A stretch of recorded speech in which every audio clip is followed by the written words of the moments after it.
Bonjour, Shalom les Koulam. Aujourd'hui, nous sommes toujours dans les séries des vidéos pour Jésus-Christ, mais aujourd'hui, je vais parler de Dieu et son nom. Donc, aujourd'hui, d'abord, je parle de Dieu, après, je parle de son nom dans les vidéos suivantes. Donc, ce que nous allons parler, c'est sur Dieu Tout-Puissant. Il est qui? Il est distinct. Est-ce qu'il est distinct de Jésus? Donc, maintenant, partons. Il faut maintenant se remporter dans les temps à la prière de Jésus, celui qu'on appelle Dieu aujourd'hui. En Jean 17, verset 3, qu'est-ce que Jésus a dit? La vie éternelle, qu'il apprenne à te connaître, toi, le seul vrai Dieu, et celui que tu as envoyé, Jésus-Christ. Donc, Jésus a souligné de connaître le seul vrai Dieu, et pour recevoir la vie éternelle.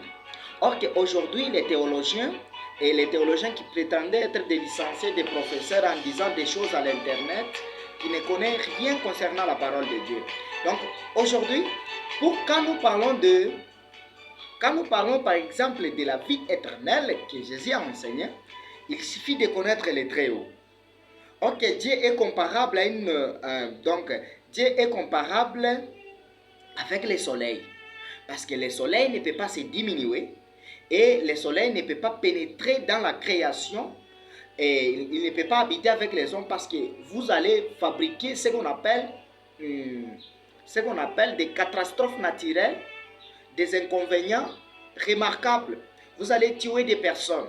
Si le soleil aujourd'hui, le soleil s'épuise et puis le soleil quitte là où il est pour arriver tout proche de la terre. Ça sera vraiment impossible pour les hommes et puis pour nous, on ne peut pas vivre. C'est pareil avec Dieu. Dieu est tellement puissant, il est tellement indivisible, sans corps, incorporel, il est immuable, personne ne peut pas le percer. Donc Dieu Tout-Puissant est très fort que tout. Tout ce que nous voyons, Dieu est plus grand. Il nous aime. Donc, pour certains théologiens du Moyen-Âge, le système de voir Dieu se divise en trois parties.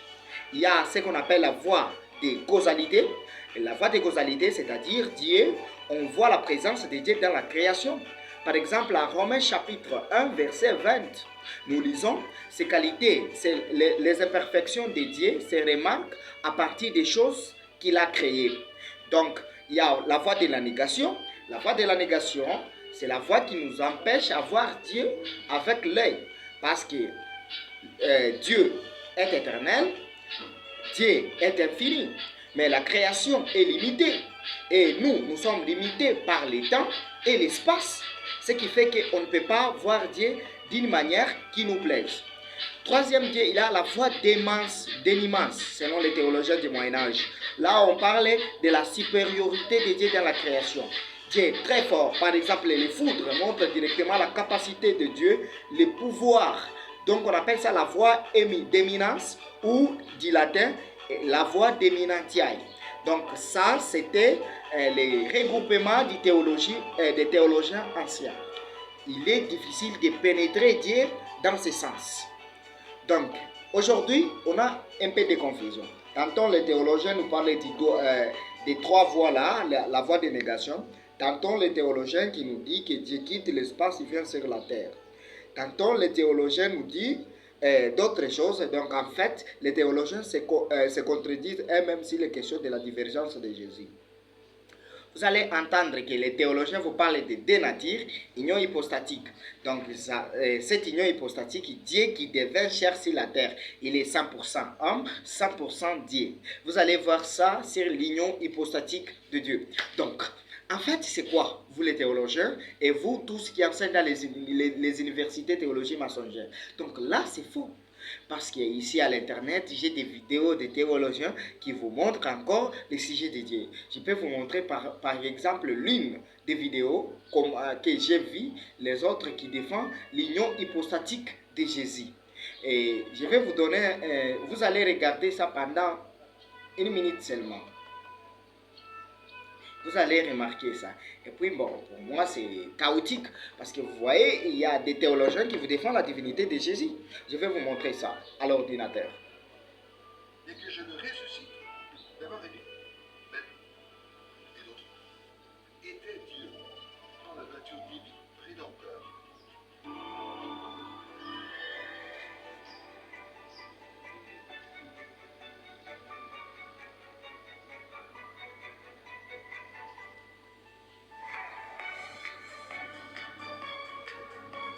Isaïe ont prophétisé. Paul fait un rapport dessus. Commençons par l'idée. Au début, le bateau flotta sans problème. Mais ensuite, il se fit emporter par le courant. Le garçon partit à sa recherche, mais peine perdue. Le bateau avait disparu. Si ce papa ici parle de la parole de Dieu, pourquoi il va se contredire d'une manière ou d'une autre? C'est un séminaire de la Christologie, j'ai pris à l'internet. Pourquoi il se contredit à propos de l'union hypostatique de Dieu? Par exemple, pourquoi il dit des choses qui les contredit lui-même? Parce que quand je l'ai écouté, il a dit, Dieu Tout-Puissant a envoyé Jésus, et puis il dit, Jésus, Dieu, il est là, il s'est contenté de dire, de faire des mouvements. Non. Donc, ça ne se passe pas comme ça dans la Bible. Mes chers amis, la Bible telle qu'il est, il est la parole de Dieu. L'essence même de la Bible, c'est la parole de Dieu. Moi, j'insiste sur ça, parce que je vais montrer aussi des vidéos qui montrent que la Bible est la parole de Dieu. Est-ce que, ok, on peut maintenant continuer avec le sujet de Dieu. Est-ce que Dieu Tout-Puissant, comment il est? Il est comment? D'abord, le terme Dieu là. Ce qu'il faut savoir sur Dieu, je vais vous lire d'abord dans les petites confessions d'Augsbourg des réformateurs. Qu'est-ce que nous lisons ici? Il y a un seul être divin qui est appelé réellement Dieu, incorporé, indivisible, infini, sage et bon et conservateur de l'univers. Dans cette phrase, dans cette confession, nous trouvons les attributs communicables de Dieu, c'est-à-dire que les attributs que Dieu communique avec les humains. Il est sage, il est tout puissant, il est le conservateur de l'univers.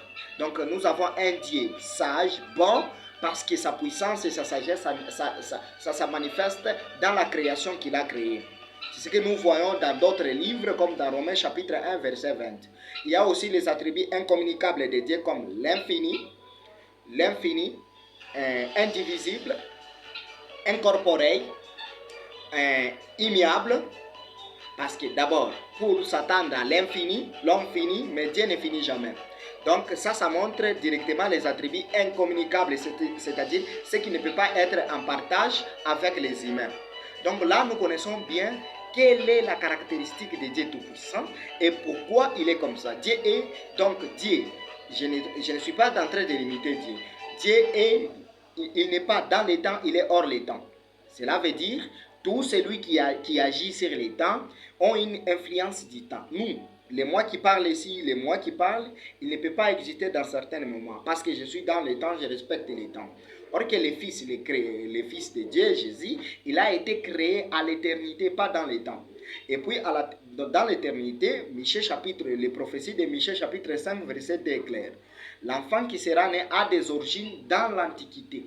L'origine, c'est-à-dire Dieu n'a pas d'origine.